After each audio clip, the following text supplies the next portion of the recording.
जी विधायक जी, आज कॉन्फ्रेंस बुलाई गई है कांग्रेस के द्वारा, जी आपके द्वारा बुलाई गई। जी जी क्या कुछ कहना चाहेंगे? आज जो भारतीय जनता पार्टी की सरकार ने देर आए दुरुस्त आए जो ये 3 काले कानून बनाकर जो किसानों को ऊपर थोपे थे और विश्व का सबसे बड़ा और सफल आंदोलन जो किसानों ने चलाया, तो और इसको मोदी सरकार को इस बात के लिए मजबूर किया, वो किसी भी तरीके से किया हो, बंगाल के चुनाव में जाके किया हो, उपचुनाव में जो पीछे उपचुनाव हुए हैं उनमें उसको नुकसान करके किया हो, या आने वाले जो 5 स्टेटों के विधानसभा के चुनाव हैं उनके वहाँ भी जाके इनको नुकसान करने की जो कोशिश करी, तो किसानों ने मतलब कुल मिलाकर ये है कि किसानों ने इस केंद्र सरकार को, जो कि एक बहुत घमंड में चूर प्राइम मिनिस्टर था, उसको झुकाने का जो किसानों ने काम किया है, हम इन किसानों को इस बात के लिए बधाई देते हैं कि उन्होंने एक इतना सफल आंदोलन और अहिंसक आंदोलन जो उन्होंने चलाया, ऐसा पूरे संसार में पहली मिसाल है कि इतना लंबा और इतना बढ़िया जो आंदोलन चला के सरकार को झुकाया और इन 3 काले कानूनों को वापस करवाने का काम किया। लेकिन ये अभी तक ये काम अधूरा है। ठीक है, हम मानते हैं कि प्रधानमंत्री ने घोषणा 3 कानूनों को वापस लेने के लिए, तो वो लेंगे और प्रधानमंत्री का इतना तो विश्वास करना भी चाहिए। लेकिन जो इससे सिवा जो किसानों की अन्य मांगे हैं, MSP पर गारंटी, उसके ऊपर अभी तक कोई किसी प्रकार का ठोस बात नहीं हुई है। कमेटी बनाने की बात हुई है, तो किसानों का अकेले ये 2 ही मुद्दे नहीं थे, ये मुख्य मुद्दे तो जरूर थे, लेकिन इससे सिवा भी उनके बहुत पराली वाला मुद्दा था, एक बिजली बिल वाला मुद्दा था, एक कोई बीज के ऊपर भी कोई ये बिल लाने वाले थे, किसान आंदोलन की वजह से रुके हुए थे, उनके बारे में भी सारा का सारा फैसला इस सरकार ने करना चाहिए। 50,000 के लगभग जो किसानों पर मुकदमे दर्ज हुए हैं, उनके बारे में भी सरकार ने उनको भी वापस लेना चाहिए। इससे सिवा जो 750 किसान वहाँ शहीद हुए हैं, उनको शहीद का दर्जा देकर और उनके बच्चों को रोजगार की बात और उनको कोई आर्थिक मदद की बात है वो भी करनी चाहिए, ताकि ये जो किसान गर्म दिमाग के साथ वहाँ उस पर बैठे हैं, अपने ठंडे दिमाग के साथ अपने घरों में जाएं और अपने कामों में लग जाएं। हमारी सरकार से पूर्ण जोर डिमांड है कि इन सभी किसानों को पूर्णतः संतुष्ट करके उनके घर वापस भेजें। क्या किसानों की मांग है किसी संसद के दौरान इसको वो तो प्रधानमंत्री ने घोषणा की कि जो 29 तारीख से संसद का सत्र चला है, पहले दिन से ये प्रक्रिया शुरू हो जाएगी, और मैं मानता हूँ जितना इस प्रक्रिया को आप और हम समझते हैं 1 हफ्ते के अंदर ये सारा काम हो जाना चाहिए।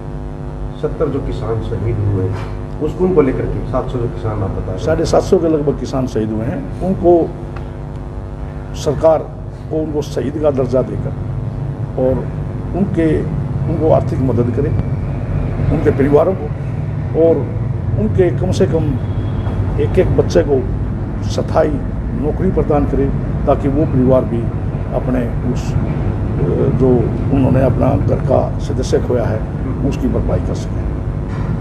सत्ताधारी पार्टी के सहयोगी पार्टी का एक बात आती है कि हमने पर्दे के पीछे रह के प्रधानमंत्री को मनाया, कितना सही? हमने तो कभी प्रधानमंत्री से मिलते हुए उनको दिखाई नहीं दिए।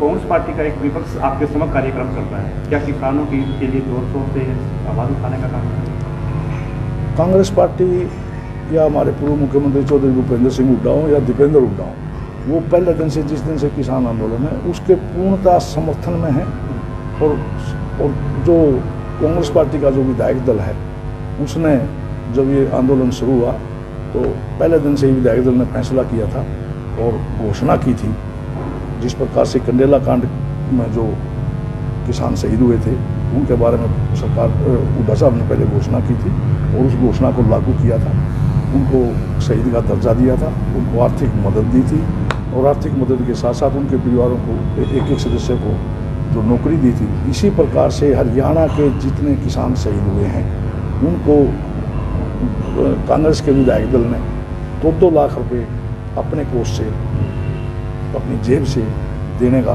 काम किया है, और साथ साथ एक घोषणा की है कि इनको शहीद का दर्जा देंगे और जो आर्थिक मदद बनती होगी वो देंगे, और इनके परिवार के एक सदस्य को पक्की नौकरी देंगे। ये तो पहले से ही हमारी घोषणा की हुई है। बिल वापसी के अलावा अगर सरकार और किसी बात से सहमत नहीं होती तो कांग्रेस पार्टी का स्टैंड क्या रहेगा? हम पूर्णतः किसान के साथ थे, किसान के साथ हैं और किसान के साथ रहेंगे। सफेदों की अगर बात करें तो पराली जो जलाता है उसके ऊपर भारी भरकम जुर्माना डाला जाता है, क्या ऐसे में आप विधायक होने के नाते आवाज़ उठाएंगे? चलो मैं स्पीडों का विधायक हूँ तो मैं तो स्पीडों की बात उठाऊँगा ही उठाऊँगा, लेकिन ये जो किसान आंदोलन, जो किसान नेता हैं, उन्होंने भी उनकी भी ये मुख्य डिमांड है कि जो ये पराली का इतना भारी भरकम जो जुर्माना लगाया जाता है इसको भी वापस लिया जाए। और मैं भी पुरजोर मांग करता हूँ कि जो पराली के ऊपर इतना सरकार इसको दूसरे तरीके भी इसको बंद करने के हैं। सरकार सब्सिडी दे, जिस प्रकार से 1000 रुपये एकड़ या कितना देती है, उसको 4000 रुपये एकड़ कर तो सरकार क्या जाता है, अपने आप किसान पराली नहीं जलाएगा। तो सरकार ने दूसरे प्रयास करने चाहिए बजाय कि उनको भारी भरकम जुर्माना करके उस काम को रोके। महंगाई बढ़ती जा रही है, ये तो जो सारा का सारा जो सरकार के पीछे की जो मंशा थी, जो इतने दिन से इन्होंने जो किसान एक इतना बड़ा वर्ल्ड लेवल का आंदोलन था, जो महंगाई जो ये सरकार बढ़ाती हुई जा रही थी, ये इसके नीचे दबी हुई थी। महंगाई की जो समस्या तो थी, लेकिन ये इसलिए सामने नहीं आ रही थी कि इससे बड़ा आंदोलन किसानी का आंदोलन चला हुआ था।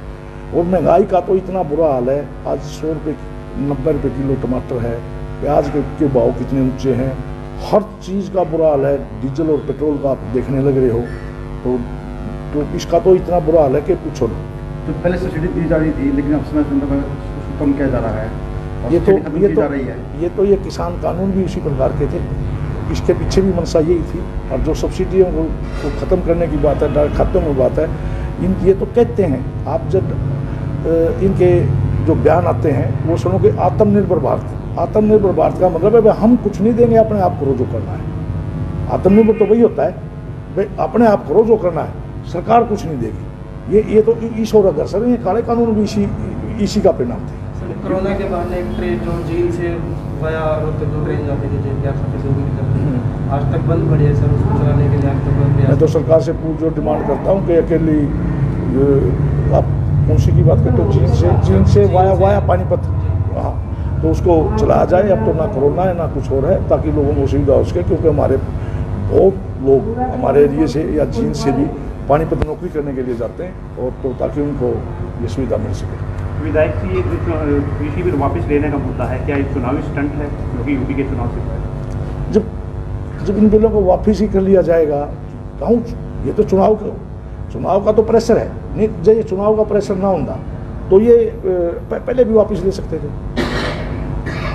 ये तो ये हर जगह हारते हुए दिखाई दिए, इन्होंने इनकी राजनीतिक ज़मीन इनके पैरों के नीचे से खिसक दी थी, तो मजबूरी में इन कानूनों को वापस लिया है। नहीं तो ये अडानी और अंबानी के साथ इनके जो समझौते हुए थे, जो ये मतलब बड़ी मीडिया घरानों को जो खरीदा गया था, वो सारा अडानी और अंबानी ने खरीदा था, और उसके एवज में इनका कानून लाए गए थे ताकि इनको लाभ पहुँच सके।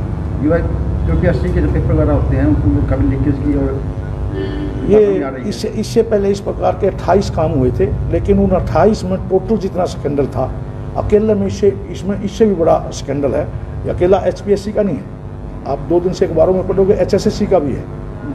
तो इसके अंदर तो ये तो जो कहते थे कि मेरिट के आधार पर नौकरियां देते हैं, इसका पूर्णतः भंडाफोड़ हो चुका है। इसके तो ये तो पूरा का पूरा कंप्लीट BDS के जो डेंटल सर्जन का था, उसके 12-15 के लगभग तो बताते हैं कि अभी तक उन्होंने भरी है, लेकिन सारी पोस्ट कितनी थी? पोस्ट 80-82 थी, सारे के सारे पाइप मिलेंगे। अभी तक तो 2 दिन हुए हैं, 2 दिन में 12-15 की बात कर रहे हैं। ऐसा ही HCS में हुआ है, ऐसा ही पिछले अखबारों के हिसाब से यदि आप इस बात को चेक करें तो ये तो लगातार इस प्रकार के काम हो रहे हैं। तो मैं तो कहता हूँ कि राष्ट्रपति जी को या राज्यपाल जी को इस सरकार को बर्खास्त कर देना चाहिए, और इस प्रकार का भ्रष्ट तरीका जो ये सरकार के लोगों की छत्र छाया में पनप रहा है।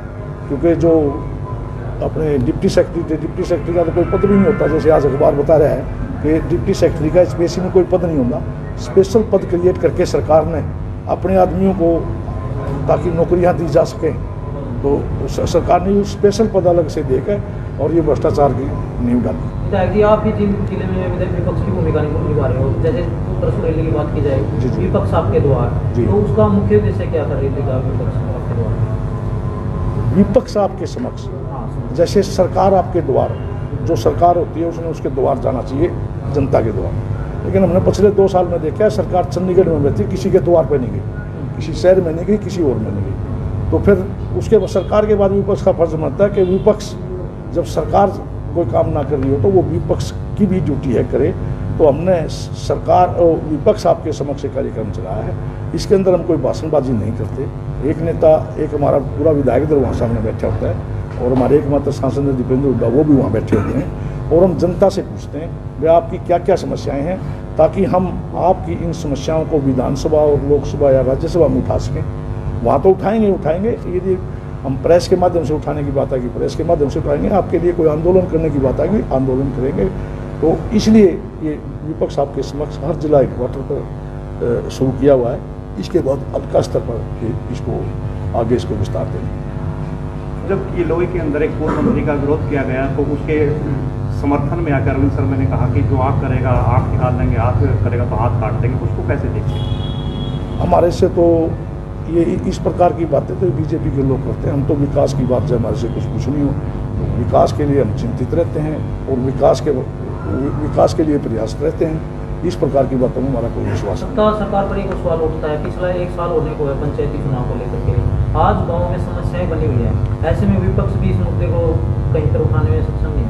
क्या कहोगे, कब तक इस मुद्दे को उठाया जाएगा? पंचायती चुनाव कराने के लिए विपक्ष कब तक? हमने तो जब भी विधानसभा का सत्र होता है हर बार इस मुद्दे को उठाते हैं। ये छोटी जो सरकार है, ये 2 स्तर की सरकार है, तो पंचायत स्तर की सरकार है, चलो एक शहरी स्तर की सरकार हो तो चलो उसमें आ जाती है लोकल बॉडीज़ में, और एक ऊपर की सरकार है, ये भी इतनी ही महत्वपूर्ण है जितनी ऊपर की सरकार है।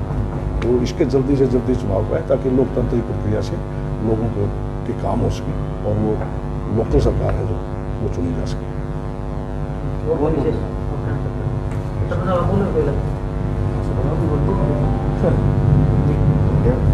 तीन काले कानून जो साल लग गया इसको वापस लेने में, क्या कहोगे, कहाँ कमी रहेगी?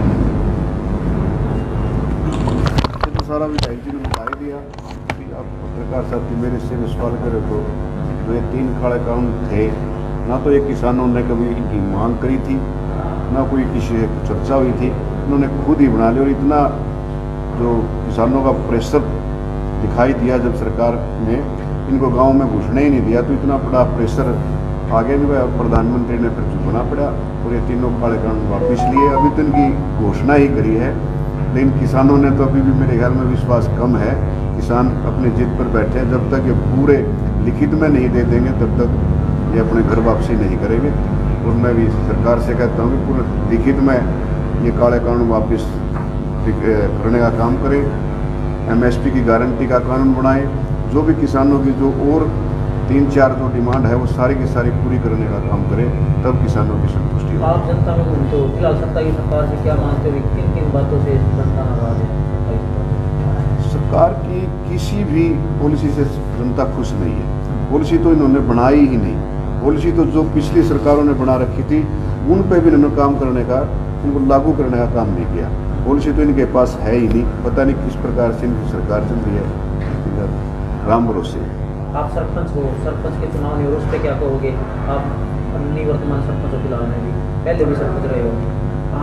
सरकार से डिमांड करूँगा कि जल्दी चुनाव करवाया जाए, क्योंकि गांव के जो विकास कार्य सरपंच के द्वारा करवाए जाते हैं सब पेंडिंग पड़े हैं। गांव की जो जनता है वो तंग है, परेशान है, क्योंकि सभी को तो ये पता नहीं होता कौन काम कर रहा है। गांव का काम गांव का नागरिक ही कर सकता है, जो जनता द्वारा चुना जाएगा वो ही काम कर सकता है, उसी ने पता होता है गांव में क्या क्या समस्याएं होती हैं। तो गांव के लोग पूरी तरह से परेशान हैं। वो चुनाव का मैं सरकार से अपील करता हूँ कि जितना जल्द हो सके चुनाव करवाने का काम करें। आज डेंगू गाँव में फैला हुआ है, फॉगिंग भी नहीं हो रही है जनप्रतिनिधि होने के कारण, क्या मानते हो?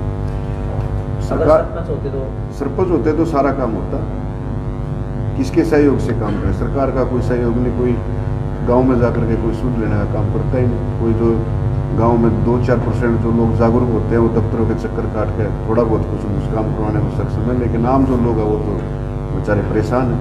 वो तो एक सरपंच ही पाता हूँ ना, तो गांव में काम करवाने का चाहे कुछ भी छोटा काम हो बड़ा काम हो तो सरपंच के पास जाते हैं। सरपंच गांव में कोई है नहीं, तो सरकार ने जल्दी इस बात की तरफ ध्यान दे करके चुनाव करवाने चाहिए। गाँव के हालात कैसे बने हुए हैं निकासी को लेकर के? विकास तो है ही नहीं, 1 साल से ठप पड़ा है। कार्य तो हो ही नहीं रहे। छोटे मोटे जो होया करते, यहाँ तक तो सफाई का जो कर्मचारी है उनके लिए जो सफाई करने के यंत्र होते हैं, झाड़ू और इत्यादि, उनकी भी मुश्किल पड़ी हुई है। वो भी आपके पास गाँव के लोग आते हैं समस्या लेकर? हमारे पास आते हैं, लेकिन हम प्रयास भी करें सरकार से दिलवाने, सरकार का तो मतलब नहीं, फिर भी हम तो अपने तरीके से जब तक हम निवर्तमान सरपंच हैं गांव की समस्या का तो ध्यान रखेंगे, या किसी भी तरीके से थोड़ा थोड़ा तो सहयोग करने का काम करते हैं।